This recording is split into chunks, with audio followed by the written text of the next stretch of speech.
And joining me now is a member of President Trump's legal team, Jay Sekulow. By the way, he's also the chief counsel for the American Center for Law and Justice. Mr. Sekulow, welcome to Meet the Press and happy Father's Day.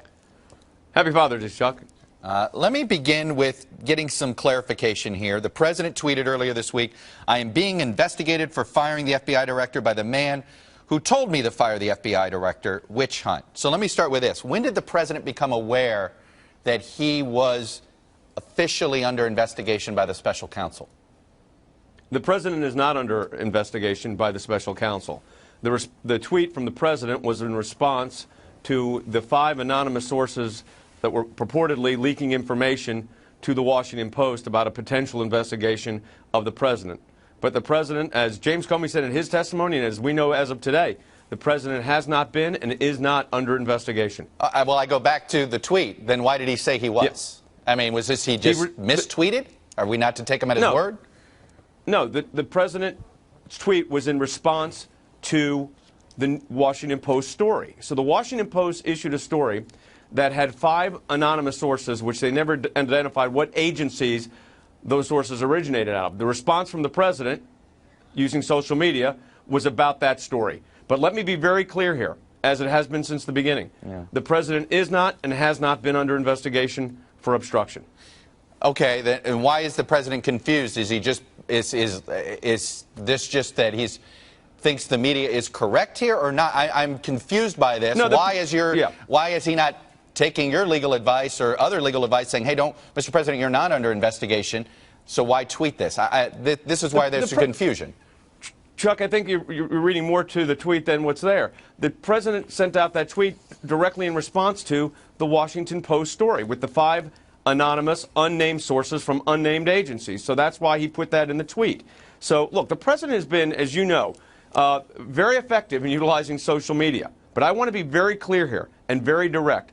The president has not been and is not under investigation. And the tweet was in response to the Washington Post story with no named sources whatsoever. In fact, as you know, Chuck, no named agencies whatsoever. Let me go to something else of that tweet. He said, by the man who told me to fire the FBI director. I assume that is a reference to the Deputy Attorney General Rod Rosenstein. The president himself said he was going to fire the FBI director regardless of whatever the Deputy Attorney General or the Attorney General said. So I'm confused there. Who made the recommendation to fire James Comey? Was it the president's decision or was it the recommendation of the Deputy Attorney General? Well, first of all, the president ultimately makes the decision. That's what he is as president of the United States. There's a collaborative and discussion, very thorough process. I'm holding in my hand the letter that was sent from the Attorney General of the United States with the memorandum from the Deputy Attorney General of the United States regarding the situation involving former FBI Director Comey. And in that recommendation is a recommendation for removal. Now, as you know, presidents have the ability to think about these situations not in a vacuum. There's a process. When he met with his Attorney General, when he met with his Deputy Attorney General and reviewed their recommendations of what they thought the appropriate course of action should be, both were convinced, with, as I say, a long and very persuasive document, that James Comey should be removed. But here is the irony, and Chuck, I think this is really important. If the leaks were correct about this investigation, again, those are leaks, they're not substantiated, and we have no knowledge of an investigation. But if those leaks were correct, here's what the legal theory of this case would have to be. And this would raise a serious constitutional issue right out of the beginning. You would have had the President of the United States reviewing a letter and recommendations from his department head, and that would be the Attorney General of the United States, as well as others. Sure, he had consultation with other people, and that's the nature of these issues. And he made a determination based on that consultation and based on a deliberative process to terminate the FBI director, as they recommended. But, Mr. Sekulow, that is not what the president said to Lester Holt. The president said to Lester Holt that he had already made the decision to fire James Comey.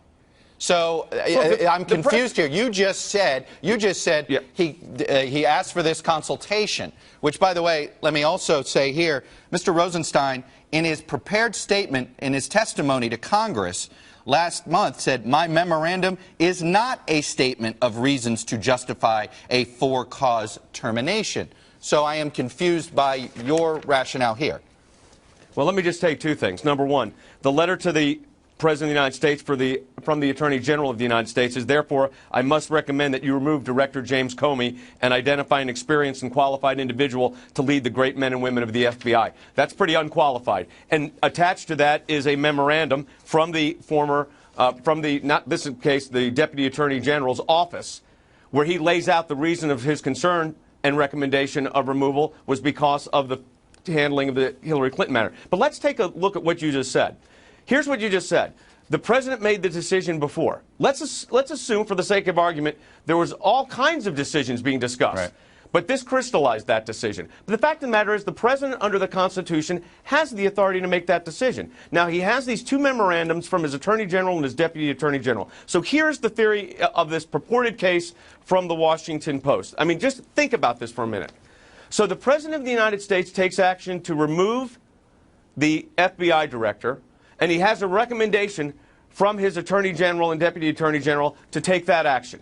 He's now, according to the Washington Post, being investigated by the same department who told him to take that action. Right. That's not constitutional. Well, that's not the way the Constitution works. The question is going to be, though, what was the reason behind the firing? So let me ask you this. Was the reason having to do with his handling of the Russia investigation?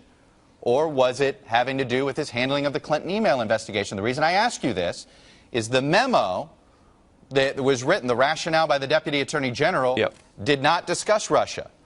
The President, in his interview with my colleague Lester Holt, said it was about Russia. Which is it? Well, the memorandum from the Attorney General, you're right, it's about the Hillary Clinton matter, which was basis enough upon which he could be terminated, and was in fact terminated. So that's what the document says.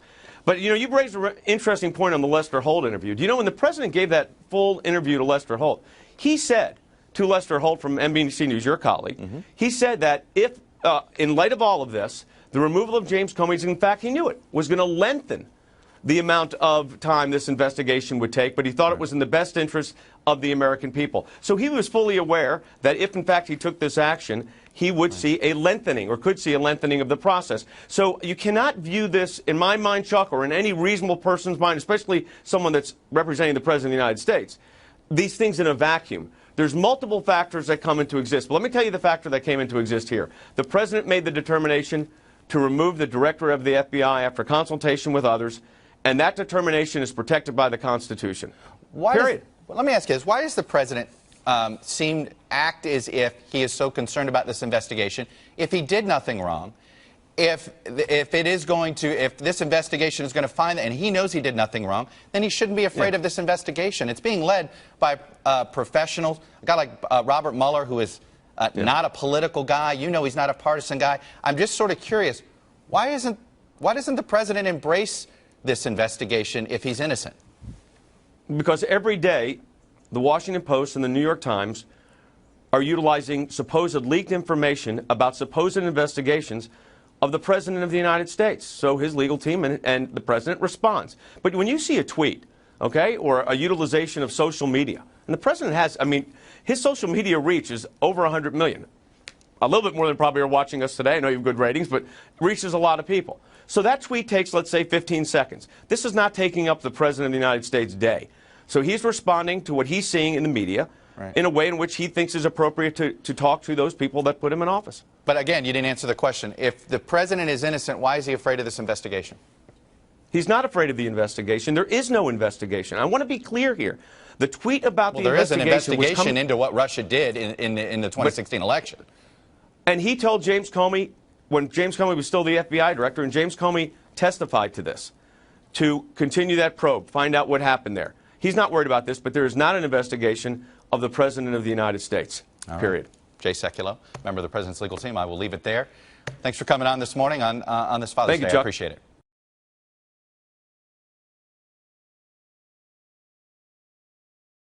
Hey, NBC News fans, thanks for checking out our YouTube channel. Subscribe by clicking on that button down here, and then click on any of the videos over here to watch the latest interviews, show highlights, and digital exclusives. Thanks for watching.